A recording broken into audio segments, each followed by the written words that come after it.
الظالمين وما تنزلت به الشياطين وما ينبغي لهم وما يستطيعون إنهم عن السمع لمعزولون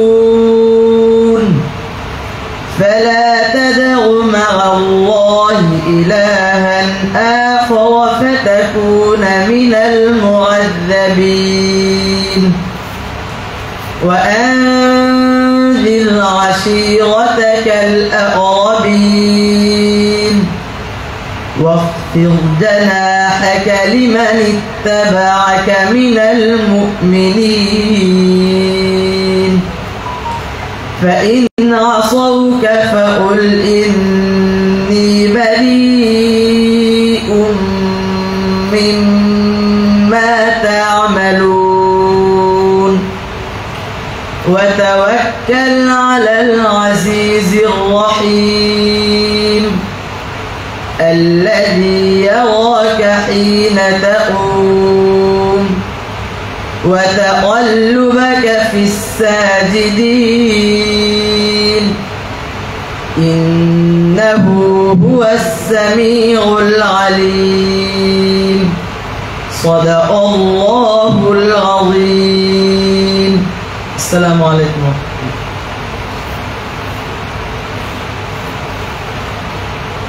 বাংলাদেশ জাতীয়তাবাদী দল বিএনপি যশোর নগর শাখার উদ্যোগে সুস্থ তারুণ্যই দেশের ভবিষ্যৎ শীর্ষক আজকের এই সেমিনারের মত বিনিময় সভার সম্মানিত প্রধান অতিথি বাংলাদেশ ফুটবল ফেডারেশনের সভাপতি জাতীয়তাবাদী দল বিএনপির জাতীয় নির্বাহী কমিটির সদস্য জনাব তাবিদ আওয়াল আজকের অনুষ্ঠানের প্রধান অতিথিকে ফুল দিয়ে শুভেচ্ছা জানাচ্ছেন বাংলাদেশ জাতীয়তাবাদী দল যশোর নগর শাখার সিনিয়র যুগ্ম সম্পাদক জহুরুল আলম, সাংগঠনিক সম্পাদক জনাব মনিরুজ্জামান মাসুম, সাংগঠনিক সম্পাদক জনাব ফারুক হোসেন প্রধান অতিথিকে ফুল দিয়ে বরণ করে নিচ্ছেন।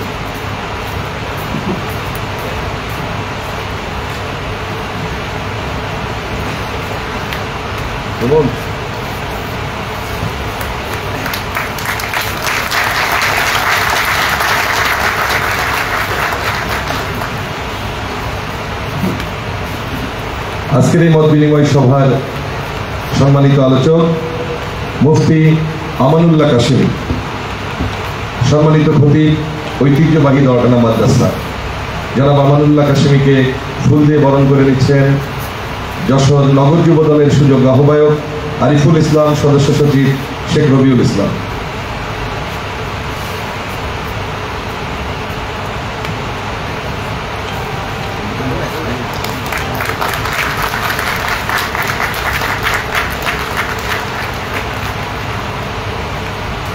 আজকের অনুষ্ঠানের অন্যতম আলোচক বিশিষ্ট সাংবাদিক জনাব হারুন জাবিরকে ফুল দিয়ে বরণ করে নিচ্ছেন জাতীয়তাবাদী ছাত্রদল যশোর নগর শাখার সুযোগ্য আহ্বায়ক সুমন আহমেদ, সদস্য সচিব জনাব মাসুদ কাইসার স্ত্রী।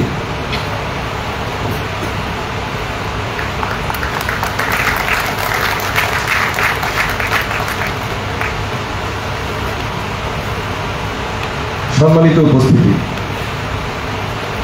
সুস্থ তারুণ্যই দেশের ভবিষ্যৎ। তরুণ সমাজই সুস্থভাবে গড়ে উঠতে পারলেই একটি সুন্দর বাংলাদেশ তারা উপহার দিতে পারবে। আজকের এই মত বিনিময় সভায় আমরা শুরুতে আলোচনা করার জন্য অনুরোধ জানাচ্ছি আজকের অনুষ্ঠানের অন্যতম আলোচক মুফতি আমানুল্লাহ কাশেমী, সম্মানিত খতিব ঐতিহ্যবাহী দরগানা মাদ্রাসা।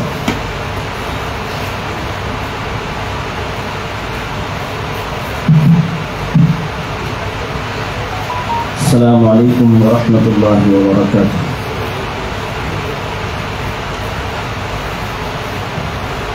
জাতীয়তাবাদী দল বিএনপি যশোর নগর কমিটি কর্তৃক আয়োজিত আজকের এই গুরুত্বপূর্ণ মত বিনিময় সভার সম্মানিত প্রধান অতিথি, সভাপতি, উপস্থিত অতিথিবৃন্দ, আমার সম্মুখে উপস্থিত তরুণ ভাইয়েরা,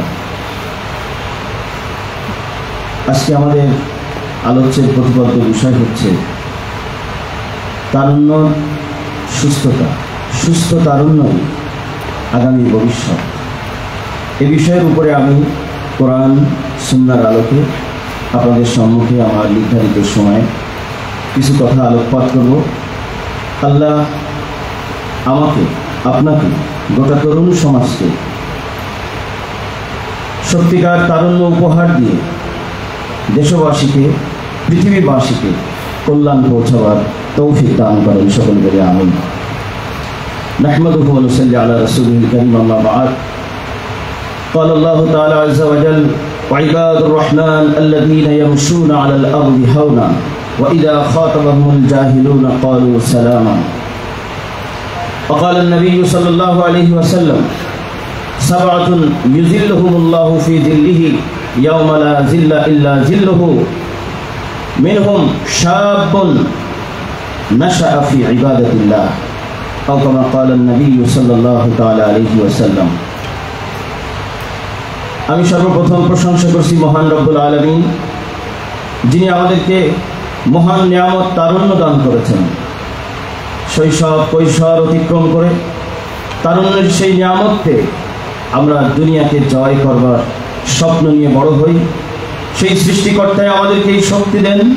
তিনি আবার পর্যায়ক্রমে আমাদেরকে যৌবনের পর আমাদেরকে আবার বার্ধক্যে, সেই প্রৌঢ়ত্বে তিনি আমাদেরকে নিয়ে যান। সেই রব করিমের শুকর আদায় করছি, পাঠ করছি আলহামদুলিল্লাহ।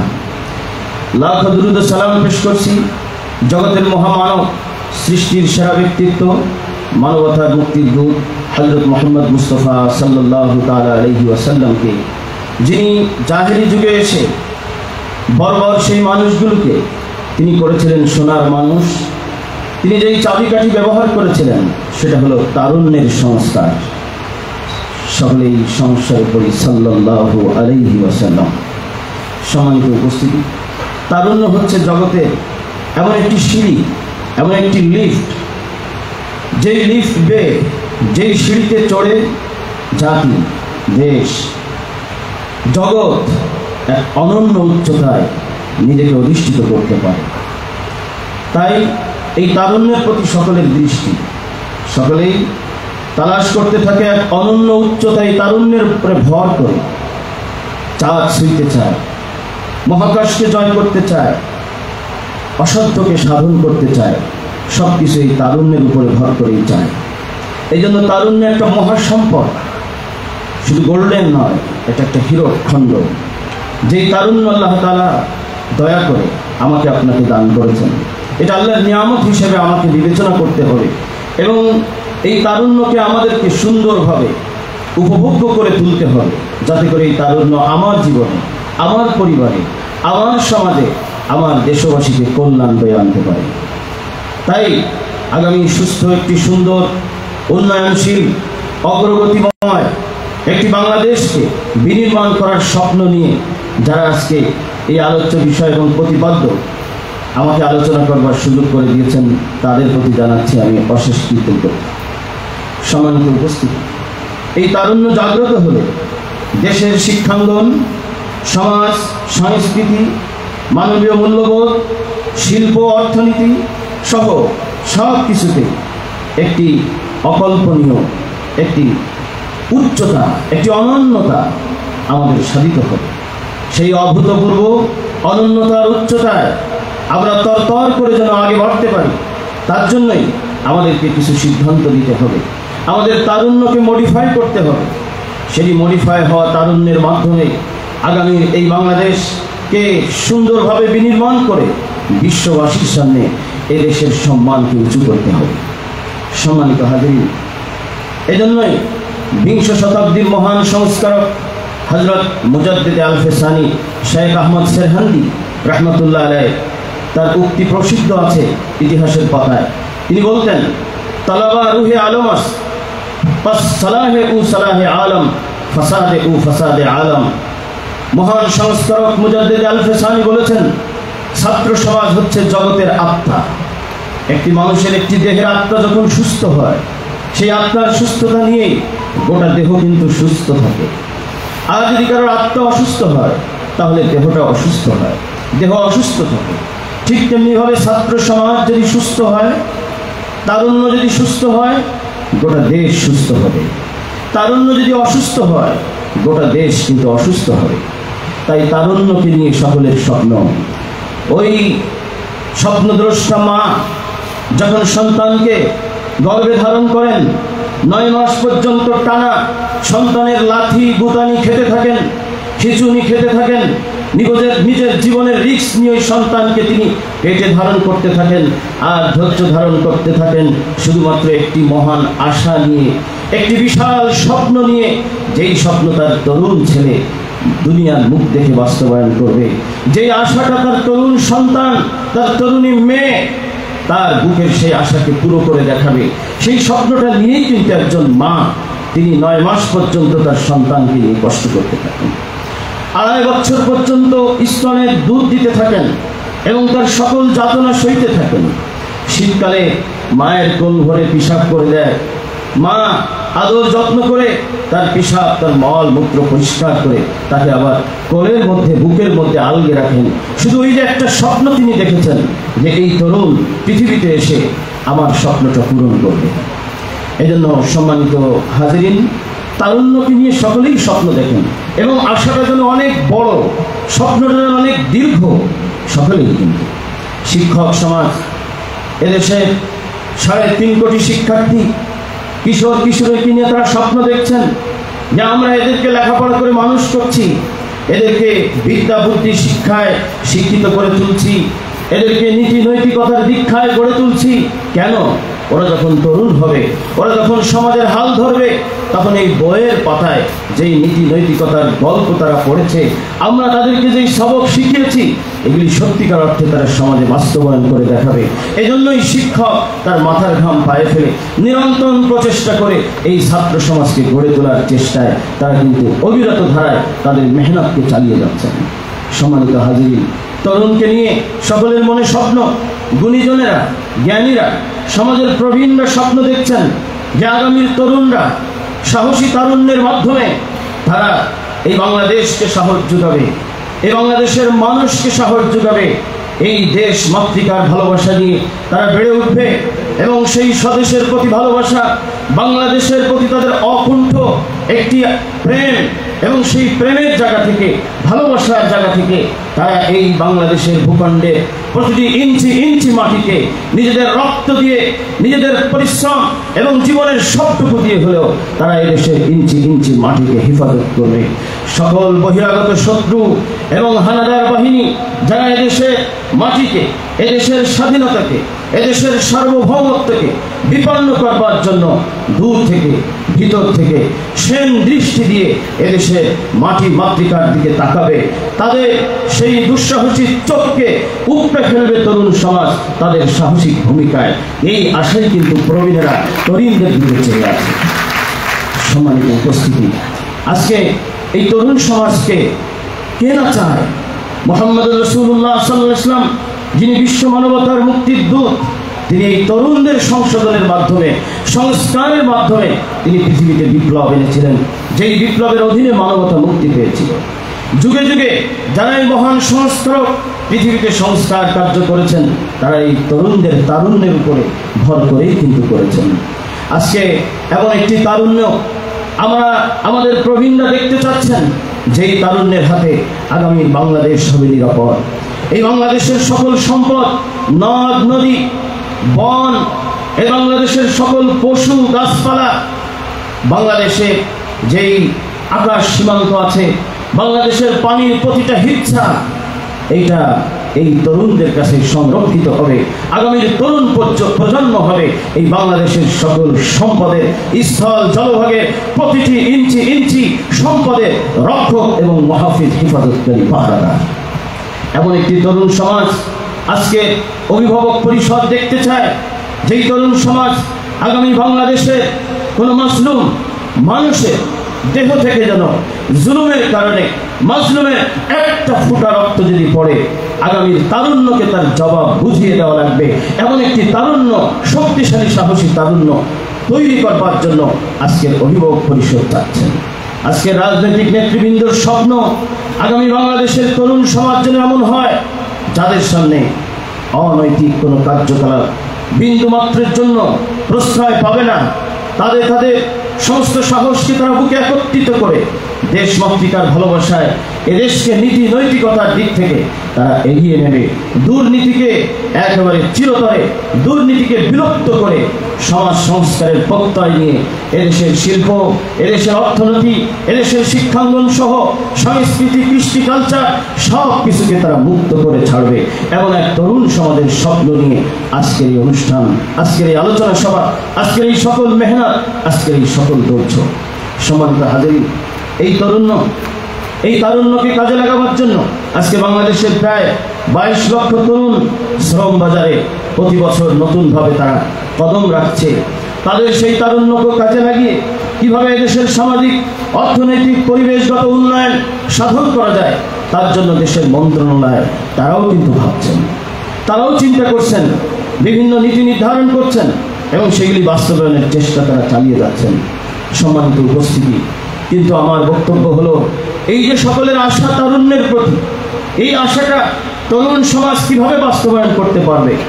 যখন কিনা তাদের সেই তারুণ্যটা সুস্থ করে গড়ে তোলা যাবে, তখনই সেই তারুণ্যের মাধ্যমে আগামীর তরুণ সমাজ এদেশে ইঞ্চি ইঞ্চি মাটিকে রক্ষা করবে, এদেশে সমস্ত মানুষের ইজ্জত, মান, জানকে রক্ষা করবে। এদেশের নারী সমাজের বিন্দুমাত্র অপমান হলে এই তারুণ্যের কাছে তার জবাব দিতে হবে। এদেশের প্রতিটি মানুষ, এমনকি প্রতিটি প্রাণী এদেশে নিরাপদ থাকবে। নিরাপত্তা, সাম্য, ঐক্যের একটি বাংলাদেশ গড়ে উঠবে। সেটা কখন? যখন এই আগামীর তারুণ্যটা সঠিক অর্থে বিনির্মিত হবে। সম্মানিত হাজিরিন, সেই তারুণ্য বিনির্মাণের পথ পদ্ধতি এটা কোনো নতুন কিছু নয়। এটা ইসলাম আমাদেরকে শিক্ষা দিয়েছে অত্যন্ত সুন্দরভাবে, অত্যন্ত আদর্শিক প্রক্রিয়ায় ইসলাম আমাদেরকে সেই শিক্ষাটি দিয়েছে। কিভাবে আমাদের তারুণ্যকে আমরা শক্তিশালী করতে পারবো, কিভাবে আমরা তারুণ্যকে সাহসিকতায় ভরে তুলতে পারবো, কিভাবে আমরা তারুণ্যকে নৈতিকতার আদর্শের মানদণ্ডে সর্বোচ্চ স্তরে নিয়ে যেতে পারবো, তার জন্য ইসলাম আমাদেরকে ব্যাপক দিক নির্দেশনা দিয়েছে। সেই নির্দেশনাগুলি যদি আমরা ধীরে ধীরে আমরা যদি আয়ত্ত করতে পারি এবং বাস্তব জীবনে সেটা যদি প্র্যাকটিস করতে পারি, ইনশাআল্লাহ তাআলা আগামী সেই স্বপ্নের প্রজন্ম, সেই স্বপ্নের তরুণদের তারুণ্য ইনশাআল্লাহ সুস্থ হয়ে উঠবে। সম্মানিত হাজিরিন, বিশেষ করে আমাদেরকে যেটা করতে হবে, আমাদেরকে সাংস্কৃতিক অঙ্গনে, আজকে আমরা শিল্পকলা একাডেমিতে প্রোগ্রাম করছি, আজকে সাংস্কৃতিক অঙ্গনে কৃষ্টি কালচারের দিক থেকে আমাদেরকে অলস বিনোদন ভুলে যেতে হবে। আমাদেরকে অলস বিনোদন এটাকে ছেড়ে দিতে হবে। আমাদেরকে এমন সব বিনোদনের রাস্তা ধরতে হবে যেই বিনোদনের মাঝে রয়েছে আমাদের শারীরিক উন্নতি, আমাদের আত্মিক উন্নতি। যেমন আজকে ফুটবল ফেডারেশন এর পক্ষ থেকে ফুটবল ফেডারেশন বাংলাদেশের সভাপতি সাহেব বক্তব্য রাখবেন। ওনারা চাচ্ছেন বাংলাদেশের যুব সমাজ ক্রীড়া অঙ্গনে আরো অগ্রসর হোক এবং তারা এমন খেলাধুলার ভিতরে তারা নিজেদেরকে লিপ্ত করুক যেগুলি শরীর চর্চার পাশাপাশি আত্মিক উন্নতি সাধনে মানুষকে সহায়ক ভূমিকা রাখবে। আজকে অলস বিনোদন আমাদের তরুণদেরকে ধ্বংস করছে।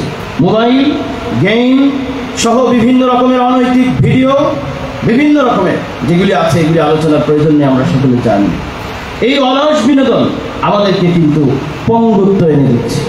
আজকে তরুণ সমাজ ভীত, আমাদের ভিতরে সাহসিকতা নাই, ন্যায়ের ব্যাপারে উচ্চ কণ্ঠতা আমরা হারিয়ে ফেলেছি। যেখানে অন্যায় সেখানে প্রতিবাদ, এই স্লোগানটা তরুণ সমাজ আমরা ভুলে বসেছি।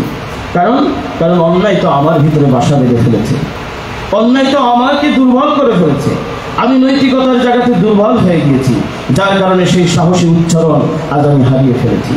এই জন্য সম্মানিত আমার প্রাণ প্রিয় তরুণ সমাজ, তরুণ ভাইরা আমার, আসুন আমরা দ্বিতীয়বার সংকল্প করি, আমরা আবার মনের ভিতরে সাহস নিয়ে, অদম্য স্পৃহা নিয়ে আবার নতুনভাবে আমরা আমাদের জীবনটাকে সাজাবার জন্য আমরা প্রত্যয় গ্রহণ করি যে আমাদের জীবনে মিথ্যেকে আমরা ভুলে যাব, আমাদের জীবন থেকে দুঃস্বপ্নকে কাটাবার জন্য আমরা অলস বিনোদনকে ভুলে যাব, আমরা কর্মমুখর হব, কর্মচঞ্চল হব।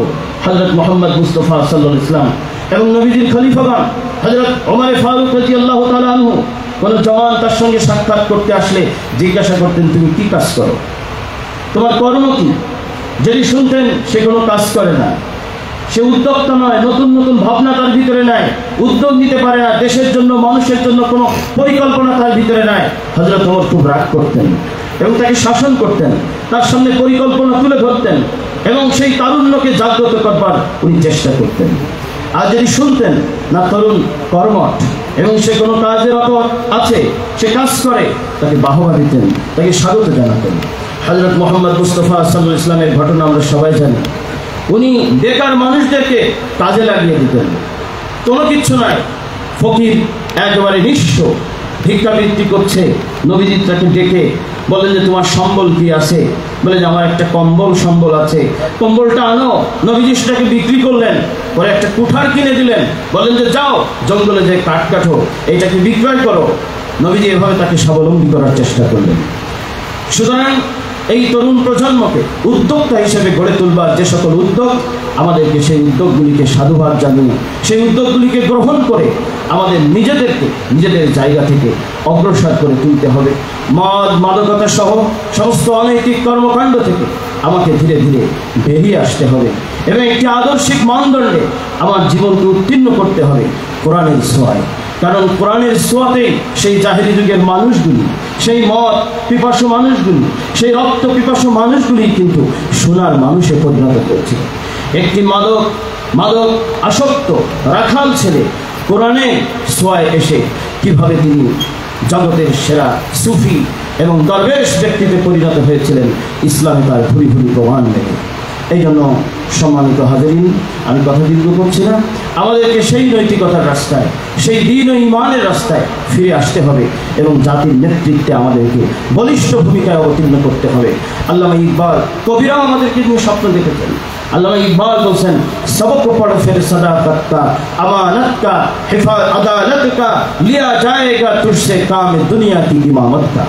তুমি আবার সত্যবাদিতার, নিষ্ঠার, সাহসিকতার সবক ইয়াদ করো যেটা তুমি ভুলে গিয়েছো, তাহলে দেখবা আগামী ভবিষ্যতে তোমার নেতৃত্বের মাধ্যমে এদেশের উন্নতি এবং এই জাতির উন্নয়ন সাধিত হবে।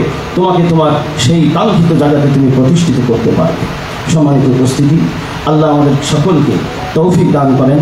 যেই মিশন ভীষণ নিয়ে আমরা চলছি, আল্লাহ আমাদেরকে দ্রুত তৌফিক দিয়ে আমাদেরকে সেই কাঙ্ক্ষিত ফলাফল উত্তীর্ণ হওয়ার তৌফিক এনায়েত করেন। আমিন। ওয়া আখিরু দাওয়ানা আলহামদুলিল্লাহি রাব্বিল আলামিন। সকলকে ধন্যবাদ। ধন্যবাদ। এতক্ষণ অত্যন্ত গুরুত্বপূর্ণ আলোচনা করবার জন্য মুফতি আমিনুল্লাহ কাশেমী, সম্মানিত খতিব, ঐতিহ্যবাহী দৌড়ানা মাদ্রাসা। আমাদের মাঝে আজকের এই অনুষ্ঠানে উপস্থিত হয়েছেন যশোর জেলা বিএনপির সুযোগ্য সাধারণ সম্পাদক জনাব দেলোয়ার হোসেন খোকন। আমরা তাকে নগর বিএনপির পক্ষ থেকে শুভেচ্ছা জানাচ্ছি। এখন আপনাদের সামনে আলোচনা করতে আসবেন আজকের এই আলোচনা সভার অন্যতম আলোচক জনাব হারুন জামিল, নির্বাহী সম্পাদক ঢাকা মেইল ও সভাপতি বাংলাদেশ পার্লামেন্ট জার্নালিস্ট অ্যাসোসিয়েশন।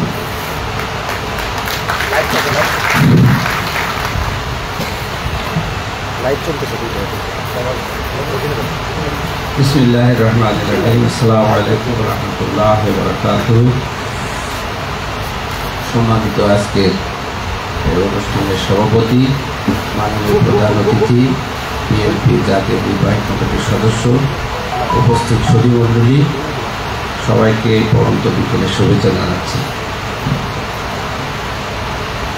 আজকের প্রতিপাদ্য বিষয় হচ্ছে তরুণরাই বাংলাদেশের ভবিষ্যৎ, তারুণ্যই বাংলাদেশের ভবিষ্যৎ। বিষয়টা বর্তমান প্রেক্ষাপটে খুবই গুরুত্বপূর্ণ।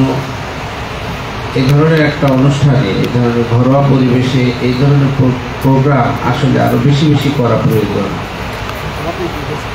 বাংলাদেশের মোট জনসংখ্যার 4,74,00,000 হলো তরুণ। সর্বশেষ বিবিএসের রিপোর্ট অনুযায়ী যে 17 কোটি লোক, তার ভিতরে 4,74,00,000 হলো তরুণ, যা হলো মোট জনসংখ্যার 4 ভাগের 1 ভাগ।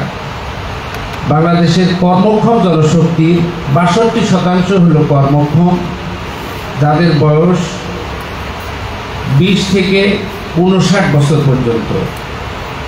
আর মোট জনসংখ্যার যে 4 ভাগের 1 ভাগ তরুণ, এদের বয়সের হিসাব হলো 15 থেকে 29 বছর বয়স পর্যন্ত। এই যে বিপুল পরিমাণ জনশক্তি বাংলাদেশে, এই জনশক্তি আমরা গত 16 বছর ধরে একটা দুঃসহ ফ্যাসিবাদের ভিতরে যাদের এই যে বিশাল জনশক্তি, এই জনশক্তি কিন্তু তারা তাদের ভোটাধিকার কি জিনিস এটা তারা বোঝে নাই। যে পরিবর্তনটা দেশে আসছে, এই পরিবর্তনের সবচেয়ে বড় কারণ হলো এই যে বিশাল তারুণ্যের শক্তি। এই শক্তিটাই জন্মগ্রহণ করার পরে দেখছে যে দেশে তার কোনো ভোটাধিকার নেই, তার কোনো অধিকার নেই, এবং একটা ব্যাপক বৈষম্য নিয়েই তারা এই দেশে জন্মগ্রহণ করেছে। এই যে জনশক্তি, এই যে বিপুল পরিমাণ তারুণ্য, তাদের ভিতরে হতাশা ধীরে ধীরে ধীরে ধীরে তাদেরকে এমনভাবে গ্রাস করেছে যে তারা বিভিন্নভাবে অপরাধ প্রমাণ হয়েছে, এবং তাদের ভিতরে হতাশা তাদেরকে এমনভাবে গ্রাস করেছে, তাদের যে জীবনী শক্তি, কর্মশক্তি, সেটাই তারা হারিয়ে ফেলেছে। সুতরাং তরুণ সমাজের যে সবচেয়ে বড় বিষয়টা হলো যে আমরা আসলে এখনকার যে জেন জি বা আলফা যে জেনারেশনের কথা বলি, আমরা এই জেনারেশনের মনের ভাষা, বুকের ভাষা, তাদের আশা আকাঙ্ক্ষাটা আমরা প্রকৃতপক্ষে আমরা ধারণ করতে পারিনি। আমরা বুঝি না তারা কি বলতে চায়। এই যে বিশাল একটা গ্যাপ, এই গ্যাপই বর্তমান, এই জেনারেশন গ্যাপটাই এই বর্তমান প্রজন্মের সাথে পূর্ববর্তী প্রজন্ম বা তারও আগের প্রজন্মের মাঝখানে একটা বিরাট দেওয়াল তৈরি করে দিয়েছে। এই দেওয়ালটা তৈরি করার ফলে আমাদের সমাজে, আমাদের পরিবারে, আমাদের সর্বক্ষেত্রে এর একটা ব্যাপক প্রভাব লক্ষ্য করা যাচ্ছে। লক্ষণীয় বিষয় হচ্ছে বিএনপি যখন 1977 সালে 79 সালে যখন বিএনপি প্রতিষ্ঠিত হয়, বিএনপির প্রথম যে যারা বিএনপির প্রতিষ্ঠা লগ্নে ছিলেন, বিএনপির প্রতিষ্ঠাতা শহীদ রাষ্ট্রপতি জিয়াউর রহমান বয়সে সেই সময় আমরা যদি হিসাব করি, তিনি কিন্তু বয়সে তরুণ ছিলেন। বিএনপির যে জন্মটা হয়েছে, সে জন্মটা কিন্তু তরুণ শ্রেণীরাই বিএনপির প্রতিষ্ঠার পিছনে, বিএনপির এসে মানে বাংলাদেশে বিএনপির আত্মপ্রকাশের ক্ষেত্রে সবচেয়ে বড় ভূমিকা রেখেছে। বিএনপির ওই সময় যারা নেতৃত্ব ছিলেন তারা সবই বয়সে তরুণ ছিলেন, এবং এই তরুণ সমাজই সেই সময় সমাজে যে বৈপ্লবিক পরিবর্তনটা আসছে, আমার বিশ্বাস এখনো এই তরুণ সমাজের ভিতরে তরুণ সমাজকে এই সামনের নেতৃত্ব গ্রহণের জন্য এগিয়ে আসতে হবে এবং চিন্তা ভাবনা করতে হবে। আমাদের এখানে আমরা আশাবাদী এতটুকুই, আমাদের যশোর জেলা বিএনপির যে পরিবর্তন, অন্য যে কোনো জেলা, অন্য দেশের যে কোনো জায়গা থেকে যশোর জেলা বিএনপি একটু ভিন্ন। আমার ধারণা এটা সবচেয়ে বড় কারণ হলো বিএনপির নেতৃত্বে যিনি আছেন, কান্ডার হিসেবে যিনি আছেন, বয়সের তরুণ, এবং তার নেতৃত্ব দেওয়ার যে ক্যাপাসিটি, সেটি ইতিমধ্যে প্রমাণিত হয়েছে। বয়সের ক্ষেত্রে তরুণরাই সমাজকে ভাঙতে পারে, তরুণরাই সমাজকে গড়তে পারে, তরুণরাই সমাজকে সামনে এগিয়ে নিতে পারে। কারণ কি, বয়সের যে ধর্ম, সেই ধর্ম কোনো বাধা মানে না। বয়সের যে ধর্ম, তার তো আসলে কোনো পিছু টান থাকে না। এই যে তারুণ্যের যে ধর্ম, তারুণ্যের ধর্মই দেশটাকে রক্ষা করতে পারে, এবং দেশের স্বাধীনতা, সার্বভৌমত্ব সর্বক্ষেত্রে এরাই হলো একমাত্র রক্ষা কবচ। এখন সবচেয়ে বড় সমস্যা হলো কি, আমাদের সমাজে সবচেয়ে বড় সমস্যা হলো যে এই তরুণ সমাজ যাতে যথাযথভাবে কাজ না করতে পারে, সেজন্য কিন্তু চক্রান্ত, ষড়যন্ত্র বাইরে থেকে সবসময় চাপায় দেওয়া হয়েছে। আমাদের তরুণ সমাজকে যে দোষী করা হয়, যে তাদের এই যে এটা একটা যশোর হলো একটা ইন্টারন্যাশনাল একটা ট্রাফিকিং এরিয়া, বর্ডার জোন, এখানে ছেলেরা, মেয়েরা, বিশেষ করে শিক্ষার্থীরা, তরুণ প্রজন্মের ভিতরে একটা বড় অংশ, বাংলাদেশে এখন 1.5 কোটি লোক, 1.5 কোটি মানুষ হলো বিভিন্ন ধরনের মাদকাসক্ত অবস্থায় থাকে, তারা বিভিন্ন ধরনের ড্রাগ ইউজ করে। এর 70% বেশি হলো তরুণ সমাজ। এই যে হতাশাজনক চিত্র, এটার কারণটা কি? এটা আমরা কোনোদিন ভেবে দেখছি? এটার কারণ হলো এই যে তরুণ সমাজ, এই যে নবীন সমাজ, এই যে জাগরণের যে শক্তি, এই শক্তিটা যাতে আমাদের রাষ্ট্রের কাজে, সমাজের কাজে, দেশ গঠনের কাজে যারা কাজে না লাগতে পারে, সেই জন্য এর পিছনে সবচেয়ে বড় একটা মানে যারা আমাদের দেশটাকে তারা পিছিয়ে রাখতে চায়, আধিপত্যবাদী শক্তি, তারা এর পিছনে কাজ করছে এবং তারা মনে করে এই শক্তিকে যদি নষ্ট করা যায়, এই শক্তির শক্তিমত্তাটাকে, তাদের সম্ভাবনাটাকে যদি শেষ করে দেওয়া যায়, তাহলে বাংলাদেশকে নষ্ট করা যাবে। এই জন্য এই ফাঁদে পা দেওয়া যাবে না।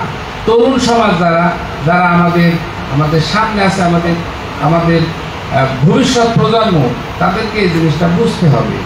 তাহলেই দেখা যাবে যে আমাদের ভবিষ্যৎ ইনশাল্লাহ অনেক বেশি সম্ভাবনাময় গড়ে উঠবে। একটা জিনিস মনে রাখতে হবে, আমি কথা দীর্ঘায়িত করব না। মানুষের জীবনে সবচেয়ে বড় মূল্যবান জিনিস হলো সময় জ্ঞান হলো মানুষের জীবনের, আমাদের জীবনে, পৃথিবীর জীবনের, এই জাগতিক জীবনের সবচেয়ে বড় মূল্যবান বিষয় হলো, সবচেয়ে মূল্যবান হলো মানুষের জীবনের সময়। তারুণ্য হলো সময়ের সবচেয়ে বড় মাপকাঠি। সময়ের সবচেয়ে বড় এই মাপকাঠি, এই সময়টাকে একজন বৃদ্ধ মানুষ যার বয়স অতিক্রান্ত হয়েছে, তার তো ভাবনা নেই, চিন্তা নেই, ভবিষ্যতে জীবন গড়ার স্বপ্ন দেখার কোনো সময় নেই। কিন্তু একজন তরুণ নিজেকে যে স্বপ্ন দেখে, রাষ্ট্র এবং সমাজ সেই স্বপ্নের ভিতর দিয়ে গড়ে ওঠে।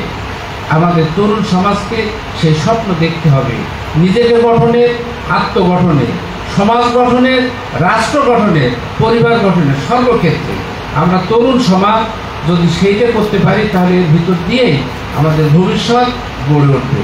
এই জন্যে সময়টাকে নষ্ট করা যাবে না। সময় নষ্ট হয় কীভাবে? সকালবেলা আপনারা লক্ষ্য করে দেখবেন, যদি আপনি 15 মিনিটের পিছনে যদি কখনো পড়েন, সারাদিন দেখবেন আপনাকে ওই 15 মিনিট সময়, আপনাকে ওই গ্যাপ পূরণ করতে সারাদিন লেগে যাবে। দেখা যাবে যে ঘরের ভিতর থেকে যখন আপনি বের হচ্ছেন, তখন আপনার জামায় দরজায় কান করতেছে, কারণ আপনি তো সময় নেই, সময় তো 15 মিনিট পিছনে পড়ে গেছে। এই জন্য সময়টাকে কাজে লাগানোর জন্য আমাদেরকে বেশি সজাগ এবং সতর্ক থাকতে হবে। আমি শুরুতে বলছিলাম, আমরা সৌভাগ্যবান, যশোরবাসী সৌভাগ্যবান। আমাদের রাজনৈতিক নেতৃত্বের একটা বড় সমস্যা হলো যে রাজনৈতিক নেতৃত্বই দেশটাকে গড়ে। রাজনৈতিক নেতৃত্বের শূন্যতা মারাত্মক রকম প্রভাব সমাজে তৈরি করে। সমাজে যদি রাজনৈতিক নেতৃত্ব সঠিক থাকে, তাহলে দেশ এগিয়ে যায়। আমরা বলতে দ্বিধা নেই, শহীদ রাষ্ট্রপতি জিয়াউর রহমান যখন তিনি মারা গেছেন, শহীদ হয়েছেন, তখন তার বয়স কত ছিল? তখন তার বয়স ছিল মাত্র 48 বছর। 48 বছর সময়ের ব্যবধানে, বয়সের ব্যবধানে খুব কোনো বেশি, কিন্তু খুব তরুণ বয়সেই তিনি আসছেন, তরুণ বয়সেই তাকে শেষ করে দেওয়া হয়েছে। সৌভাগ্যবান আমি এক্ষেত্রে বলছি যে আমাদের যশোরবাসী, বিশেষ করে খুলনা ডিভিশন, খুলনা অঞ্চলে আমরা আমাদের নেতৃত্বের ক্ষেত্রে যিনি আছেন, যিনি হাল ধরেছেন, তিনি অত্যন্ত তারুণ্যদীপ্ত একজন মানুষ। তার নেতৃত্বে যদি সামনে আমরা এগিয়ে চলি, তাহলে অবশ্যই আমাদের ভবিষ্যৎ খুবই উজ্জ্বল। আর একটা জিনিস আমি আমাদের যারা ছাত্রছাত্রী, শিক্ষার্থী ভাই বোনেরা আছেন, আমি একটা কথাই বলবো, এই বিশেষ করে মানুষের পদস্খলন কিন্তু মুহূর্তের মধ্যে হয়। জীবনটাকে গড়তে হয়, লম্বা সময় লাগে, ধীরে ধীরে জীবন গড়ে, কিন্তু জীবনটা মুহূর্তের মধ্যে পা পিছলে নষ্ট হয়ে যেতে পারে। এই জন্য বাইরের কোনো কিছুতে আমাদের নজর দেওয়া যাবে না, লক্ষ্য করা যাবে না। সামনে নিজেদের জীবনের লক্ষ্য এবং নিজেদের জীবনের লক্ষ্যটাকে স্থির করে সামনে এগোতে হবে। সময়টাকে সবচেয়ে বেশি মূল্যবান মনে করতে হবে এবং নিয়মানুবর্তিতাই হলে আমাদের জীবনকে সবচেয়ে বড় করে দেবে। আমাদের ধর্মেও সে কথা বলেছে, আপনি যে মানুষ, একজন মানুষ সে যে ধর্মেরই অনুসারী হোক না কেন, তার ধর্ম তাকে কিন্তু সময়ানুবর্তিতায় শেখায়, তার ধর্ম তাকে নীতি নৈতিকতা শেখায়, ধর্ম তাকে মানবিক এবং মূল্যবোধ সম্পন্ন মানুষ হতে শেখায়। আমরা যদি সেই মূল্যবোধ ধারণ করি, অবশ্যই আমাদের সামনে উজ্জ্বল ভবিষ্যৎ লক্ষ্য করছে, অপেক্ষা করছে। আর যদি আমরা সেটা না করি, তাহলে আমরা যত কথাই বলি, এগুলো আমরা এক পার্টে শুনবো আর এক পার্টে বের হয়ে যাবে। মহান আল্লাহ তাআলা আমাদের সহায় হন। সবাই ভালো থাকবেন, সুস্থ থাকবেন। খোদা হাফেজ। বাংলাদেশ জিন্দাবাদ। ধন্যবাদ হারুন জামিল ভাইকে অত্যন্ত মূল্যবান বক্তব্য রাখার জন্য। এখন আপনাদের সামনে আলোচনা করবেন সুস্থ তারুণ্যই দেশের ভবিষ্যৎ শীর্ষক যশোর নগর বিএনপি আয়োজিত আজকের এই আলোচনা সভার প্রধান অতিথি, বাংলাদেশ ফুটবল ফেডারেশনের সম্মানিত সভাপতি, জাতীয়তাবাদী দল বিএনপি জাতীয় নির্বাহী কমিটির অন্যতম সদস্য জনাব তাবিদ আওয়াল আজকের অনুষ্ঠানের প্রধান অতিথি।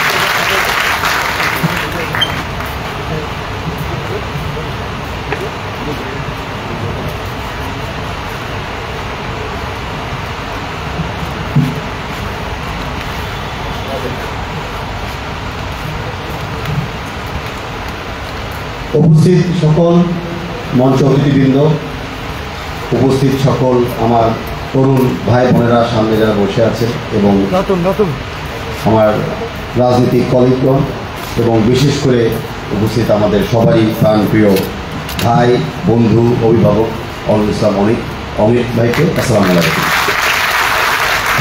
শুভ সন্ধ্যা সবাইকে।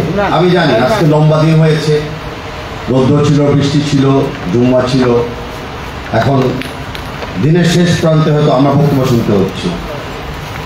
ভয় পাবেন না, অত বড় করবো না আপনাদেরকে, চেষ্টা করবো একটু মত বিনিময়ের মতো করে সভাটা করবো। মনে একটু ক্লান্ত হয়ে যাচ্ছে মনে হয় সবাই, চেহারা দেখে মনে হচ্ছে এটা তো। ঠিক আছে, 5 সেকেন্ডের জন্য 5 সেকেন্ড সবাই একটু দাঁড়াই, একটু হাত নড়ানড়ি করি, তারপরে একটু বসে যাই, বডিটাকে একটু আমরা নড়াচড়া করি, আদারওয়াইজ জিমেও যায়। Thank you. ঠিক আছে, বসেন। ওকে, এখন কিছু হাসি দেখতেছি, এখন কিছু চেহারা বদল দেখতেছি। আচ্ছা, অনেকে বলে, আমারও শুনতে ভালো লাগে, বিশেষ করতে চাই যে আমিও একজন তরুণ। তো তরুণদের থেকে আবার তরুণদেরকে বক্তব্য কি রাখবো, এটা নিয়ে সারাদিন আমার চিন্তা ছিল যে আমরা আমাদেরকে কি বলবো। আসলে বিষয়টা হলো যে তরুণ তো বয়সেও হয়, তরুণ মান মানসিকতাতেও হয়। সত্যি কথা বলতে গিয়ে আমাদেরকে মানে হেলথি বা সুস্থ কি রাখে, ক্রীড়া রাখে আমাদেরকে, সংস্কৃতি রাখে আমাদেরকে, কবিতা, লিটারেচার, বই খাতা রাখে আমাদের। মেন উদ্দেশ্যগুলো কি, যদি একটা ভালো স্বাস্থ্য বা শরীর থাকে আমাদের, তাহলে আমাদের ভালো মানসিক শক্তি আমাদের থাকে। যদি মানসিক শক্তি আমাদের থাকে, তাহলে ভবিষ্যতে বা সামনে যতটুকু আমাদের সমস্যা থাকে ওগুলো অতিক্রম করে আমরা কোনো অবস্থাকেও মনে করি, আমরা চ্যালেঞ্জ মনে করি। যদি আমরা ভালো শরীর এবং মানসিক শক্তি নিয়ে আমরা সামনে এগিয়ে যেতে পারি, তাহলে আমরা দেশ গঠনে, সমাজকে উন্নয়ন গঠনমূলক কাজে আমরা অংশগ্রহণ করতে পারি। যে যে জায়গা থেকে আমরা আসি সেটা আমরা সবসময় করতে চাই। একটা জায়গা থেকে আমি চেষ্টা করতেছি, যেটা আপনি শুনেছেন, যে ফুটবলের মাধ্যমে একটা অবদান রাখে। ফুটবল আমরা সবাই জানি, এটা একটা টুর্নামেন্ট স্পোর্ট। আর্জেন্টিনা, ব্রাজিল, আবানি, মোহামেডান সবাই খেলে। অনেক খ্যাতিমান প্লেয়ার যশোরের মাটি থেকে বড় হয়ে ন্যাশনাল টিমেও খেলেছে বাংলাদেশে। কিন্তু তার বাইরে ফুটবল আমাকে কী দেয়, তার বাইরে ফুটবল আমাদেরকে বোঝায় দল মানে কি, যে একজন একজনের উপর ডিপেন্ড করতে হবে। ফুটবল আমাদেরকে বোঝায় প্রতিযোগিতা মানে কি। সবাই তো আমাদের শত্রু না, আমাদের অপোনেন্ট হতে পারে, প্রতিপক্ষ হতে পারে। লাইফে হার জিত আছে, সেটাও আমাদেরকে ফুটবল শেখায়।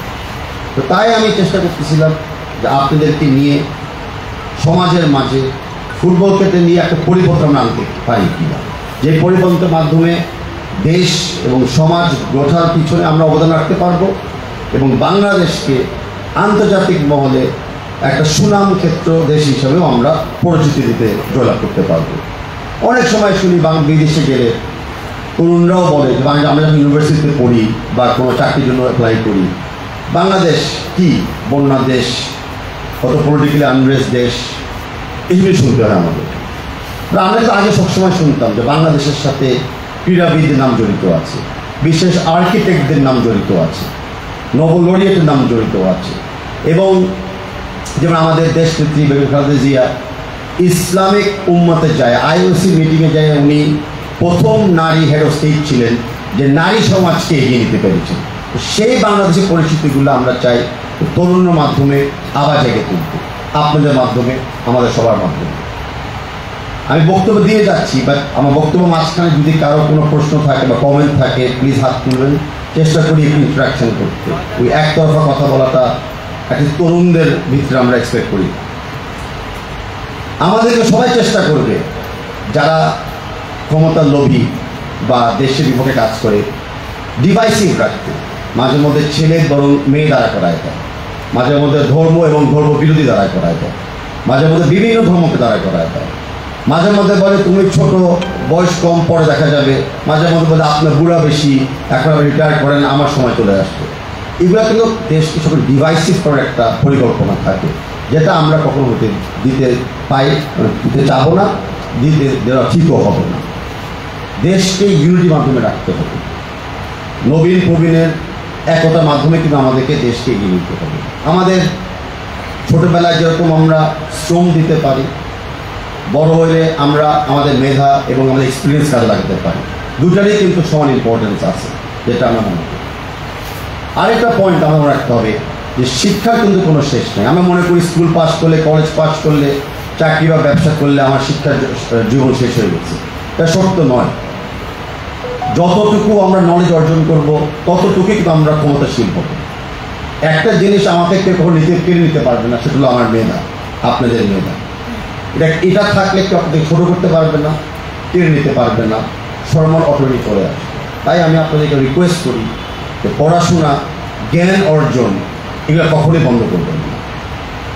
সেটা পলিটিক্যাল হোক, অর্থনৈতিক হোক, লিটারেচার, ফিকশন হোক, ধর্ম হোক, কখনোই আমরা যেন জ্ঞান চর্চা করাচ্ছি আমরা অন্যদিকে মুখ না ফিরে যাই। কারো কোনো প্রশ্ন বা কমেন্টস আছে এই পর্যন্ত ফুটবল নিয়ে, কথা নিয়ে? কেউ হাত তুলবেন? ভেরি ইজি ক্রাউড আজকে অনেক ভাই, অর মেবি টায়ার্ড সবাই। আচ্ছা, আমরা কি চ্যালেঞ্জ ফেস করছি? আমরা অনেক চ্যালেঞ্জ ফেস করছি, রাইট? আমাদের ফ্যামিলিতে চ্যালেঞ্জ আছে, ভাই ভাই ভাই বোনের ভিত্তিতে কোনো সময় চ্যালেঞ্জ চলে আসে, চাকরির ক্ষেত্রে, ব্যবসার ক্ষেত্রে চ্যালেঞ্জ চলে আসে। কিন্তু জাতি হিসাবে আমরা যে বিগত বছরগুলা একটা ফাসিস্ট রেজিমের ভিত্তিতে আমরা কাটিয়েছিলাম, যে যেমনি পেরেছিলাম একটু এগিয়ে চেষ্টা করছিলাম। যারা পারি নাই তারা অনেক কিন্তু দেশ ত্যাগ করে বিদেশে চলে গিয়েছিল, বিদেশে যাওয়ার পথে অনেক কিন্তু প্রাণও হারিয়েছিল। কিন্তু সেই সময় কিন্তু যত লম্বাই হোক আমরা কেউ হার মানি না, আমরা কেউ আশা হারাই না। এটাই ছিল আমাদের তরুণদের শক্তি এবং আমাদের আশা। আলটিমেটলি এই ফাঁসিবাদ গ্রুপকে কিন্তু দেশ ত্যাগ করে চলে যেতে হয়েছে। আমরা ছিলাম, আমরা এখনো আছি, আর আমরা ভবিষ্যতে রব। এই বাংলাদেশকে কিন্তু আমরা আন্তর্জাতিক মহলে একটা এক্সাম্পলের মহল হিসাবে আমরা গড়ে তুলেছি। বাংলাদেশের তরুণরা কি দেয় পৃথিবীকে? যেটা বললেন, অন্যায় যেখানে প্রতিবাদ সেখানে। আমরা কিন্তু খালি বাংলাদেশে অন্যায় প্রতিবাদ করি না, আমরা গাজাতে অন্যায় হচ্ছে প্রতিবাদ করি, আমরা ইউক্রেনে যখন অন্যায় প্রতিবাদ করি, সুদানে যখন অন্যায় প্রতিবাদ করি, এবং বিশ্বের যত বড় ধনী দেশই হোক, ইউনাইটেড স্টেটস হোক বা ইউনাইটেড কিংডম হোক, যদি কোনো স্পেসিফিক অন্যায় আমরা দেখি, আমরা বাংলাদেশেও প্রতিবাদ করি সড়কে নেমে, অথবা সোশ্যাল মিডিয়ার মাধ্যমে, অথবা আমাদের নিজস্ব বক্তব্যের মাধ্যমে। সেটাও কিন্তু বাংলাদেশের তরুণদের একটা বড় পরিচিতি, একটা বড় অর্জন। এটার জন্য অনেকে কিন্তু আমাদের রাষ্ট্রকে ভাবা করে এবং এক্সাম্পল হিসাবে আমাদেরকে দেখে। এখন সমস্যার সমাধান কে করবে? আপনারা আজকে দেখতেছেন সমস্যার সমাধান আমরাই করব। আমরা যত একসাথে থাকবো, এককে সহযোগিতা করব, একজনের পাশে দাঁড়াবো, ততই কিন্তু এই দেশকে এগিয়ে দিতে আমরা সক্ষম করবো, নিজেদের লাইফটাকে আমরা উন্নয়ন করতে পারবো। যতই আমরা বিভক্ত থাকবো, জেলাস থাকবো, যেটা খালি সিভিল সোসাইটি না, ধর্ম আমাদেরকে শিখায়, অন্যরা কী পেয়েছে সেটাই সারাদিন চিন্তা করব, এই মানসিক অশান্তি আলটিমেটলি কিন্তু আমাদেরকে সুস্থ থাকতে দিবে না। আর এটা ক্যান্সারের মতো কিন্তু সমাজে ছড়িয়ে ছিটায় যায়। সমাজ রক্ষাতে আমাদের আরও কাজ আছে, একজনকে হেল্প করবো, কিন্তু সমাজে একটা ভালো মানুষ হিসেবে আমাদের দাঁড়িয়ে থাকতে হবে। কারণ আমরা যারা কথা বলি আজকে, আমরা যারা ভোট দিই, তাদেরকে একটা বয়স আছে, 18-এর চেয়ে বেশি, আমাদেরকে অ্যাডাল্ট বলা হয়, যদিও বয়সে করি। কিন্তু যারা আমাদের বয়স 18 নিচে, যাদের কিছু রাষ্ট্র অধিকার থেকে তারা বঞ্চিত থাকে বয়সের কারণে, তাদের প্রোটেকশন পেয়ে দিই। আমরা অনেক অসামাজিক ইস্যুকে আমরা মনে করি যে চাপিয়ে রাখি, নিজের কথা না বলি, তার মানে এগুলো এক্সিস্ট করে, এই কথা সত্যি না। আসলে আমরা যারা সাহসী ব্যক্তি, আমাদের দায়িত্ব থাকে ওইসব অসামাজিক কাজের ব্যাপারে কথা বলা, প্রতিবাদ গড়ে তোলা এবং সোসাইটিতে একটা সুশাসন গড়ে তোলা। যেমন চাইল্ড মলেস্টেশন, রেপ এবং মেন রেপও হয়, অ্যাবিউস, এইসব ব্যাপারে যদি আমরা পিছিয়ে থাকি, আমরা যদি সাহস করে কথা না বলি, ধামাচাপা দিয়ে কিন্তু কিছু মানে ভ্যানিশ করবে না, মোকাবেলা করতে হবে। সোসাইটি হিসাবে আমাদের এইসব ব্যাপারে আমাদের কথা বলতে হবে। এই রিকোয়েস্টটা আমি সবাইকে করতেছি, যে যেমনি পারে সামাজিক সমস্যাগুলোকে সামাজিকভাবেই কিন্তু মোকাবেলা করতে হবে। আজকে আমরা কথা বলতেছি মাদক নিয়ে, ড্রাগস, অ্যালকোহল, সব কিছু নিয়ে। এখন ড্রাগস, অ্যালকোহল একভাবে তো অফকোর্স মোকাবেলা করা যায়, এটাকে ক্রিমিনাল হিসাবে দেখা যায়। যারা করে তারা ক্রাইম করছে, অফকোর্স তারা ক্রাইম করছে, কিন্তু যারা করে, যারা ভিকটিম হয়ে গেছে, তাদেরকে খালি জেল পানিশমেন্ট বা সমাজ থেকে বঞ্চিত করলে কি তারা সুস্থ হয়ে যাবে? অফকোর্স না। ক্রাইম করতেছে যারা উৎপাদন করে, ক্রাইম করতেছে যারা ডিস্ট্রিবিউশন করে, ক্রাইম করতেছে যারা ডিস্ট্রিবিউটরটা থামায় না। কিন্তু যারা ভিকটিম হয়ে গেছে দুঃখজনকভাবে, তাদেরকে সামাজিকভাবে কিন্তু আমাদেরকে আবার ওদেরকে সুস্থ করতে হবে, পরিবর্তন আনতে হবে। ড্রাগস বলি, অ্যালকোহল বলি, এইসব ব্যাপারে আমাদের সচেতন থাকতে হবে। আমরা বিরত থাকতে চাই, মাঝে মধ্যে কেউ উইক হয় কোনো একটা কারণে, তাদেরকে আমাদের সহযোগিতা করতে হবে। নতুন একটা আমাদের লাইফের একটা বড় অংশ mobile, electronic devices and social media. আমরা এমন কেউ আছি যে মোবাইল ব্যবহার করি না? হাত তুলতে পারবেন? অ্যাবসলিউটলি না। আমরা জানি অতিরিক্ত uses of mobile, electronic media, social media খারাপ। এমন কেউ আছে যদি আমি বলি আজকে থেকে মোবাইল ইউজ করবেন না, এগ্রি করবেন? অ্যাবসলিউটলি না। এটা আমাদের জীবনটা অংশ হয়ে গেছে। সো ফাইন, মানে জিনিসটাকে আমরা খারাপভাবেও না দেখি, বা জিনিসটাকে আমরা অ্যাডিকশন হিসেবেও না দেখি। আমাদের যারা তরুণরা আছি, আমরা আমাদের বয়সে বেশি যারা বাবা, আমাদের বুঝাইতে হবে যে এই টেকনোলজি হলো লাইফের একটা অংশ। তো টেকনোলজিটাকে আমরা কীভাবে ব্যবহার করব, টেকনোলজিটাকে কী আমরা সীমিতভাবে ইউজ করব, টেকনোলজিটাকে আমরা পজিটিভ হতে কেন ব্যবহার করবো, not in a negative way. এই ব্যাপারেও কিন্তু আমাদের তরুণদের এগিয়ে আসতে হবে। কারণ তরুণরা টেকনোলজির সাথে সবচেয়ে বেশি সম্পৃক্ত, সবচেয়ে বেশি ডিপেন্ডেন্ট, অ্যান্ড সবচেয়ে অফকোর্স বেশি এফিশিয়েন্ট ওটাকে আমরা ব্যবহার করি। এই ব্যাপারগুলোতে আমরা মূলত আলোচনা করা উচিত, মানে আলোচনা চলমান থাকা উচিত। প্রযুক্তি বেড়ে যাবে, প্রযুক্তি নেতিবাচক দিকগুলো মোকাবেলা করতে হবে, ইতিবাচক দিকগুলোকে আমরা আরও গ্রহণ করতে হবে। তো কথাবার্তাটা আমরা একটা যেন ব্যালেন্স রাখতে পারি। তরুণরা আর কী নিয়ে কথা বলে, কী নিয়ে কাজ করতে চায়? ক্লাইমেট চেঞ্জ, আমাদের জলবায়ুতা। আমরা সবাই জানি যে বাংলাদেশ, হয়তো যশোর অত না, বাংলাদেশে অনেক শহরগুলা না ক্লাইমেট এফেক্টেড, বাট অনেক শহরগুলা এয়ার পলিউশনে এফেক্টেড। অনেক শহরগুলো যত আমরা উন্নতি হচ্ছি, আমরা ওয়েস্ট ম্যানেজমেন্ট দিকে তাকাচ্ছি না। অ্যান্ড ন্যাচারাল ক্লাইমেট চেঞ্জে বৃষ্টি বেশি হচ্ছে কোনো জায়গায়, রৌদ্র বেশি হচ্ছে কোনো জায়গায়, নোনা পানি বেড়ে যাচ্ছে, আমাদের কৃষি কাজে ক্ষতিগ্রস্ত আমরা হচ্ছে। তো এইসব ব্যাপারে কিন্তু তরুণদের এগিয়ে আসতে হবে, কারণ এখন থেকে 20 বছর পরে এই ক্ষতিগ্রস্ত অঞ্চলগুলোতে আমরা জীবিত থাকবো, আমাদেরকে এইসবের মোকাবেলা করতে হবে। তো এই চিন্তা চেতনা থেকে আমরা যখন বের হতে পারবো না, এই দায়িত্ব থেকে আমরা যখন এড়াতে পারবো না, তাহলে ওয়াই নট আজকের থেকে সমাধানের যাত্রাতে আমরা একসাথে কাজ করি। ওয়াই নট আমরা চিন্তা করি যে দেশে পলিউশন কীভাবে কমাতে পারি, ন্যাচারালভাবে কীভাবে আমরা বাস করতে পারি। ওকে, আমাদের বয়সে কেন আসছে শুনি ক্যান্সার বেড়ে যাচ্ছে, ডায়াবেটিক বেড়ে যাচ্ছে, ওবেসিটি বেড়ে যাচ্ছে, ওই কারো হাঁটুতে ব্যথা, কারো মাথায় ব্যথা। আমাদের দাদা আমরা তো এগুলো শুনতাম না, ওনাদের আমরা তো কোনো এত ওষুধ, ওই এভার কেয়ার হসপিটাল, এত কিছু ছিল না। তো কী ছিল? Natural state of being. ওনারা আলো বাতাসে থাকতো, ভাইটামিন ডি পাইতো, আমরা ভাইটামিন ডি ট্যাবলেট খাই, মানে ওনারা অটোমেটিক ভাইটামিন ডি পাইতো সূর্য থেকে। ওরা ভালো পানি পেত, ওনারা সবসময় শুনতাম নদীতে মাছ ধরে, পুকুরে সাঁতার কাটে। এখন নদী আর পুকুর দেখলে মনে হয় একটা সুয়ারের একটা মানে একটা জলাবদ্ধতা। তো আমাদের চিন্তা করতে হবে যে আমাদের লাইফ যত ফাস্টলি আমরা নিতে চাই, যত প্রগতিশীল আমরা করতে চাই, উইথ স্যাক্রিফাইসটা আমরা কী করতেছি, এই ব্যালেন্সিং একটা আমাদের করতে হবে। Life is not all about winning, life should be about living, and living মজা করে, মুক্তভাবে। কারো কোনো প্রশ্ন, কমেন্টস প্লিজ? আচ্ছা, একটু আমার একটা প্রশ্ন হলো, আপনার সাথে আজকে প্রথম আলোচনায় আপনি ফুটবল ফেডারেশনের সভাপতি হিসেবে ফুটবল নিয়ে কথা বলেছেন। আমি যতদূর জানি যে আপনি একজন তরুণ ব্যবসায়ী, প্রতিষ্ঠিত তরুণ ব্যবসায়ী, পাশাপাশি আপনি একজন রাজনৈতিক নেতা।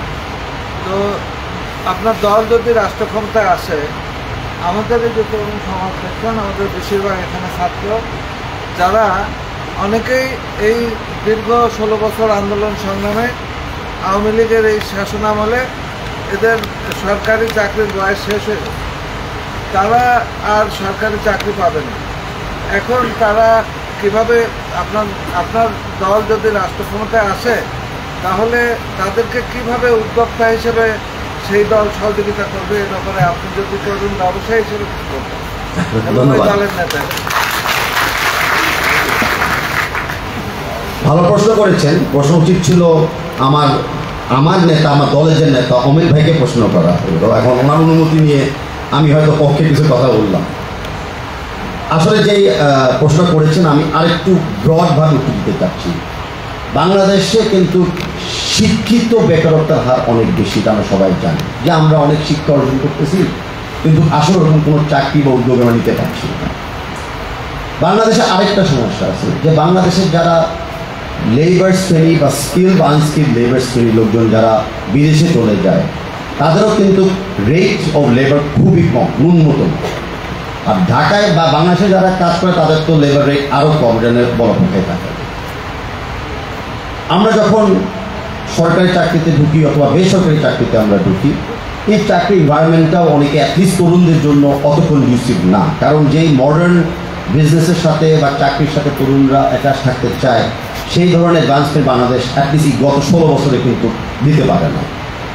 তো বাংলাদেশ জাতীয়বাদী দলের যদি আমরা 31 দফা থেকে শুরু করি, আর আমরা যদি আমাদের প্রাণপ্রিয় ভারপ্রাপ্ত চেয়ারম্যান জনাব তারেক রহমানের সিরিজ অফ বক্তব্যগুলো আমরা যদি একটু খেয়াল করে দেখি, আপনারা দেখবেন যে আমাদের রাজনৈতিক দল যদি সরকার গঠন করতে পারে, আমাদের খুবই পরিষ্কার একটা আগামী 20-30 বছরের পরিকল্পনা আছে।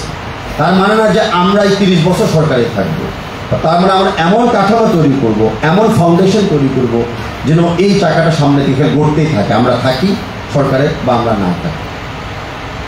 সরকারের এইজ, অফকোর্স সরকারের এইজ নিয়ে আমরা বিবেচনা করতে পারি। আমরা যারা হয়তো এক্সাম দিতে পারে না বা বয়সের কারণে মিস করছে বা কোনো একটা কারণে পরীক্ষা ভালো করতে পারে না, তার জন্য আমাদের সবসময় বিবেচনা থাকবে যে কোনো আইনের মাধ্যমে বা আইন সংশোধনের মাধ্যমে ওদের অন্তর্ভুক্ত করা যায় কিনা। এর পাশাপাশি অর্থনীতি চাঙ্গা করার জন্য বিএনপির কিন্তু সবচেয়ে বড় ক্ল্যারিটি আছে।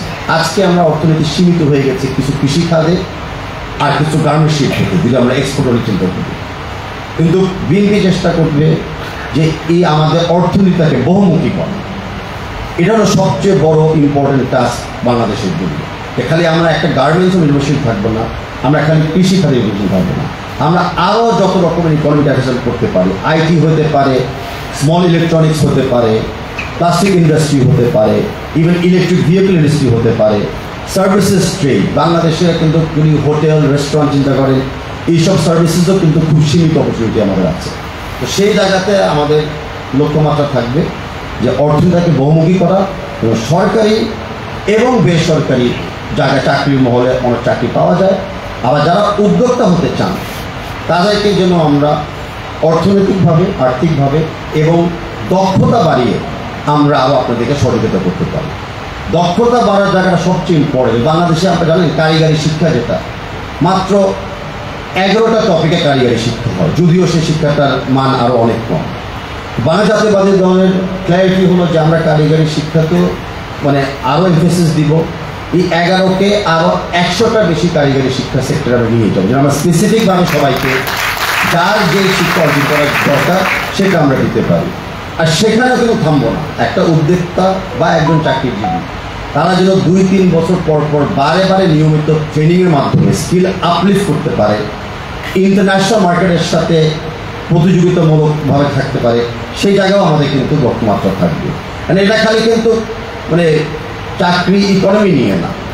আমার পাশে যে ভাই আছে উনিও বলবে যে ধর্মর ক্ষেত্রেও আমরা যদি চিন্তা করি, ইমাম বলেন, আলেম বলেন, ওনাদেরই কিন্তু বারে বারে সবসময় স্কিলস, নলেজ, এক্সাম আপডেট করতে হয়। সাথে সাথে ডাক্তাররাও আছে, ইঞ্জিনিয়ারও আছে। তা আমরা মনে করতে হবে না যে এক জায়গায় আমরা দেশকে সীমিত রাখবো, আর সেই যাত্রাতে আমরা কিন্তু একা থাকবো না, আপনারাও আমাদের সাথে থাকবেন। কোনো কোনো ক্ষেত্রে আপনারা রিসিপিয়েন্ট হবেন, কোনো কোনো ক্ষেত্রে আপনারা ট্রেনিং পার্টনার হবেন, যে অন্যদেরকে আমরা সহযোগিতা করতে পারি। সেটা হলো আমাদের এখনকার জন্য ব্যবস্থাপনা। আর কেউ কিছু বলবেন? আমি বলবো ভাই, বলেন ভাই। কি বলবো? বলেন। আমাদের অনুষ্ঠান তো আজকে সুস্থ তারুণ্যই দেশের ভবিষ্যৎ, কিন্তু এই সুস্থ তারুণ্যকে অসুস্থ করে তুলছে মাদকের হিংস্র খাবার। একদিকে মাদকের হিংস্র খাবার, আর একদিকে হচ্ছে যে বাংলাদেশের যে দেশীয় সংস্কৃতি এবং খেলাধুলা, এই ডাইনোসর বিলুপ্ত প্রাণীর মতন হয়ে গেছে। খেলাধুলা মাঠে নেই, গ্রামগঞ্জে একটা লুডো খেলা সেটাও মোবাইলে খেলে, একটা ফুটবল খেলা সেটাও মোবাইলে খেলে, ক্রিকেটও মোবাইলের মধ্যে খেলে। তো বাংলাদেশ জাতীয়তাবাদী দল যদি রাষ্ট্রীয় ক্ষমতায় আসে, এই তরুণ প্রজন্মকে সুস্থ করে গড়ে তোলার জন্য মাদকের বিরুদ্ধে প্রায় শুনি জিরো টলারেন্সের কথা আমরা শুনেছি অতীতে। এটা কতটুকু কার্যকর করতে পারবে, এবং খেলাধুলা সংস্কৃতির ব্যাপারে জাতীয়তাবাদী দল যদি কাঙ্ক্ষিত ভূমিকা পালন না করে, তাহলে এই তরুণ সমাজকে বিপদ থেকে ফিরিয়ে আনা যাবে না। এ ব্যাপারে বিএনপি কি ভূমিকা রাখতে পারে? না, ধন্যবাদ। আমরা এটা তো প্রুভেন যে একটা সমাজে যখনই আমরা প্রথম কথা হলো যে সংস্কৃতি, ক্রীড়া, এইসব জায়গাতে আমরা আরও উন্নয়নমূলক কাজ করব, তত কিন্তু অটোমেটিকলি অসামাজিক কাণ্ড যেগুলি আছে, মাদক হোক বা অন্য কোনো ক্রিমিনাল অ্যাক্টিভিটি হোক, চুরি, ডাকাতি, ওইসব জিনিসগুলো অটোমেটিক কমে যায়। আমরা প্রমাণ করে দিয়েছি যে বারে বারে যত স্পেশালি যুব সমাজ ক্রীড়ার সাথে জড়িত থাকবে, ভালো সুস্থতাভাবে গড়ে তুলবে, ততই কিন্তু তারা এইসব মাদক বা অসামাজিক কাজ ক্রিয়েটিভিটি থেকে তারা বিরত থাকে। বেকারত্বেরও একটা কারণ কিন্তু যেন আমরা অনেকে মাদক দিকে চলে যায় বা অসামাজিক কাজের দিকে ক্রিমিনাল দিকে চলে যায়। তো যত আমরা ইকোনমিকে চাঙ্গা করব, আমরা বেকারত্ব কমায় আনবো, আমরা এমপ্লয়মেন্ট জেনারেট করবো, তখনও মানুষ এবং সমাজ কিন্তু অটোমেটিকলি সব জায়গা থেকে সরে যাবে। সেটা পাশাপাশি নিশ্চয়ই আমাদের বিশেষ করে ড্রাগস, অন্যান্য ক্রিমিনালিতে আমাদের জিরো টলারেন্স থাকবে। দুর্নীতি, ইমমরাল, আনএথিক্যাল বিহেভিয়ার আমাদের জিরো টলারেন্স থাকবে। কিন্তু জিরো টলারেন্সের সাথে যেটা আমি বারে বারে বলছি, যে আমরা ক্রিমিনালভাবেও মোকাবেলা করব, যে কেউ অপরাধ করবেন, অপরাধের শাস্তি হবে, কিন্তু আমরা সামাজিকভাবে মোকাবেলা করবো, যেন সামাজিকভাবে আমরা এইসব কর্মকাণ্ড থেকে দূরে থাকি, বা জড়িত হলেও আমরা নিজেরা চেষ্টা করি এইসব কাণ্ড থেকে বেরিয়ে আসার জন্য। বাংলা জাতীয়তাবাদী দল বিশ্বাস করে যে একটা রাষ্ট্র পরিচালনার সময় একটা সরকার তাকে জেলের ওয়ার্ডেন না, যে পিটায় ডিকটেট করবে সবাইকে। বাংলা জাতীয়তাবাদী দল চাবে যে সমাজে একটা এক্সাম্পলের ক্রিয়েট করবে। আজকে আপনি সবাই দেখেন আমাদের ভারপ্রাপ্ত চেয়ারম্যান তারেক রহমানের বক্তব্যগুলা বা ওনার আচরণগুলা, ওনাকে দেখলেই তো বোঝা যায় যে কোন দেশে বাংলাদেশ ভবিষ্যতে যায়। আমাদের দেশ নেত্রী সাবেক প্রধানমন্ত্রী ম্যাডাম খালেদা জিয়া, উনি এত জুলুমের শিকার হয়েছে, উনি এত ত্যাগ স্বীকার করেছে, কিন্তু সব কিছুর পরে উনি কি কখনো ওনার দলকে বা ওনার ফলোয়ারদেরকে বলেছে যে রিভেঞ্জ পলিটিক্স করো, প্রতিশোধের পলিটিক্স করো, বা ডিস্ট্রাকটিভ পলিটিক্স করো? কোনো সময় শুনি না। আজকে যেই রাস্তায় আমাদের বড় ভাই, আমাদের পার্টির অনিন্দ অমিত থাকে, ওনার বাসায় 6 বার হামলা হয়েছে, বাড়ি ঘর ভেঙে দেওয়া হয়েছে। ওনার রাস্তায় কিন্তু আরেক দলের অফিস আছে, আরেক দলের কর্তৃপক্ষদের কিন্তু বাসাও আছে। উনি কি কখনো বলেছে কোনো সমাজের লোক নেত্রীদেরকে যে কারো বাড়িতে আক্রমণ করো বা কাউকে ব্যক্তিগত আক্রমণ করো? উনি করে না। তো সেটা উনিও কিন্তু জাতীয়বাদী দলেরই কিন্তু একজন অংশ, ওই সমাজের বক্তব্যটা ওনার পক্ষে আমি আজকে বলতে পারি। আরেকটা কিছু বলবেন? অলরেডি আমরা বেশি সময় নিয়ে ফেলছি। জি ভাইয়া please.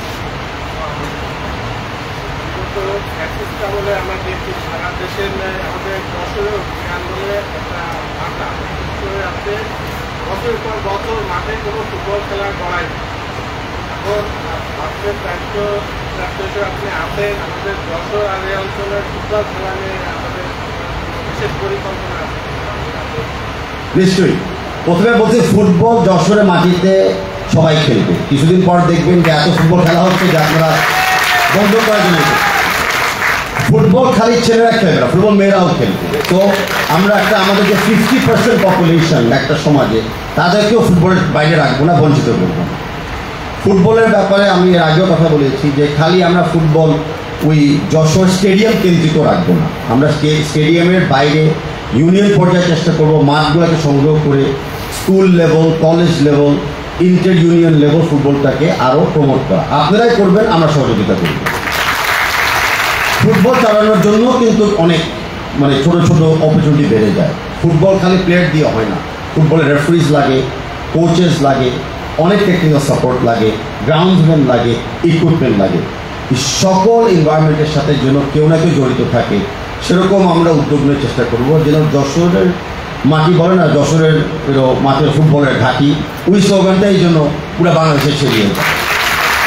But as I said, football খালি টুর্নামেন্টের জন্য আমরা খেলবো না, ফুটবলটা আমরা খেলবো সমাজ গড়ার জন্য, সমাজে একটা পজিটিভ পরিবর্তন আনার জন্য, সেটা যেন আমরা সবসময় মনে হয়। Thank you. আর কেউ তোমার পিছন থেকে?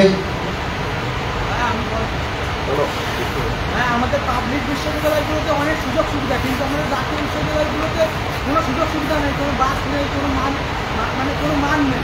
এটা কি মানে আমাদের যদি বিএনপি ক্ষমতা আছে তাহলে কী করবে?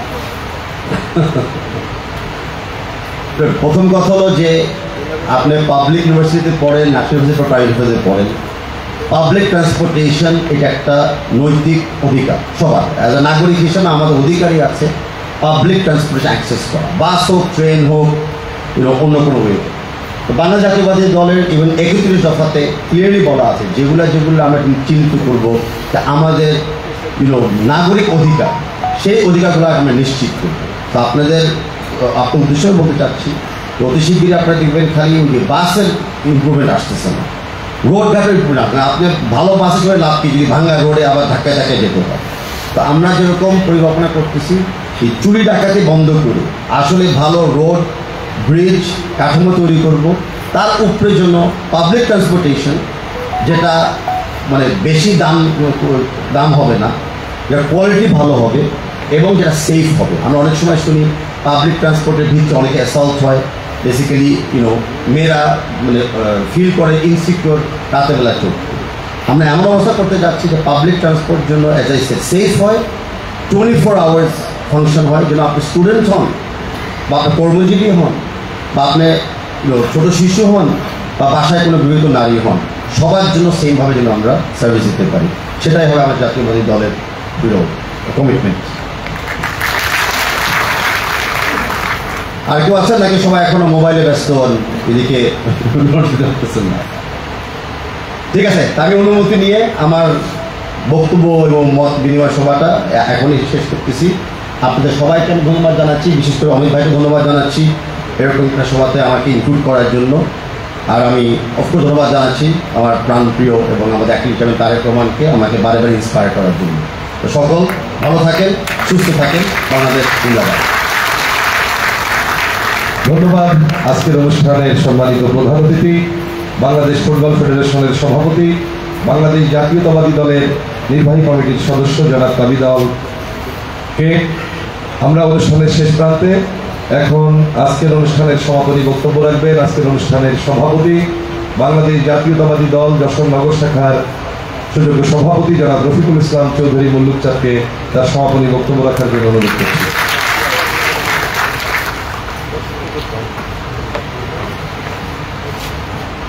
বিসমিল্লাহির রহমানির রহিম। আজকের এই মহতী আলোচনা সভায় প্রধান অতিথি, মঞ্চের অভিষ্ট এবং আমার সামনে অভিষ্ট সম্মানিত সুধী, আসসালামু আলাইকুম। আমি প্রথমেই ধন্যবাদ জানাই আমাদের প্রাণপ্রিয় নেতা আমিনুল ইসলাম অমিতকে এই কারণেই যে তার নির্দেশনায় এই ধরনের একটি অনুষ্ঠান সফল হতে যাচ্ছে। আমি ধন্যবাদ জানাই আপনাদের সকলকে যে এই ধরনের একটা মহতী অনুষ্ঠানে আপনাদের পার্টিসিপেশন থাকার জন্য। আমি সরাসরি কিছু কথা বলি, কথা যা বলার আমার বক্তারা সবই বলে দিয়েছেন, তবুও আমি পুনরাবৃত্তি করছি। এখানে আমার কেন জানি মনে হয়েছে এই যে মাদক, সরাসরি বলি, মাদকের অভিশাপ থেকে মুক্তি পেতে গেলে আমাদের কয়েকটি পদক্ষেপ গ্রহণ করা উচিত। তারুণ্য সমাজে সব থেকে বড় অভিশাপ যে আপনারা তো জানেন নিশ্চয়, তারুণ্য সমাজের সবথেকে বড় অভিশাপ হচ্ছে মাদক। আর এইখান থেকে মুক্তি পেতে গেলে প্রথমত শিল্প সংস্কৃতি এবং খেলাধুলার ক্ষেত্র আরও অনেক বেশি তৈরি করতে হবে। আমাদের ধর্মীয়ভাবে আমাদেরকে মোটিভেশন করতে হবে। ধর্মীয়ভাবে মোটিভেশন করতে গেলে আমার মাথায় একটা এসছে, আচ্ছা প্রত্যেক শুক্রবারের খুতবার আগে এই বিষয়ে যদি হুজুররা কিছু বলেন, আমার মনে হয় আমাদের এই অভিশাপ থেকে মুক্তির ব্যাপারে কিছুটা হলেও আমরা মনে হয় উপশম পাব।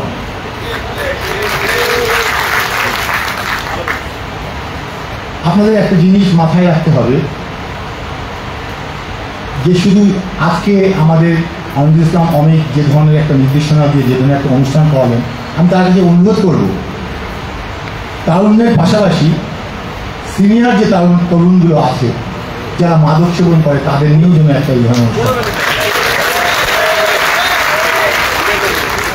কারণ সবসময় সন্তানরা পিতাকে অনুসরণ করতে চায়। একটা রিক্সাওয়ালার ছেলে মনে করে বড় হলে আমি অনেক ভালো রিক্সাওয়ালা হব, আমার বাবার রিক্সাটা চালাবো। একটা প্রেসিডেন্টের ছেলে মনে করে বড় হলে আমিও প্রেসিডেন্ট হব। তো তাই আমার মনে হয় আমরা যারা এজের তরুণ আছি তাদেরকে এই মাদক থেকে মুক্তি পেতে হবে। আর তা না পেলে অবশ্যই সহযোগী হবে না, কোনো কাজে লাগবে না। আপনি মদ খাবেন, আপনি বিড়ি সিগারেট খাবেন, আপনার ছেলে মদ খাবে না, এটা হতে পারে কি? হতে পারে না। যাই হোক, আমার বক্তব্য আমি আর দীর্ঘায়িত করবো না। সকলে সুস্বাস্থ্য কামনা করে আমার বক্তব্য আজকে এখানে শেষ করছি। আমাদের বাংলাদেশ জিন্দাবাদ, বাংলাদেশ জাতীয়তাবাদী দল জিন্দাবাদ, শহীদ জিয়া অমর আমিনুল ইসলাম অমিত জিন্দাবাদ। সকলকে ধন্যবাদ। আজকের অনুষ্ঠান এখানেই সমাপ্ত ঘোষণা করছি।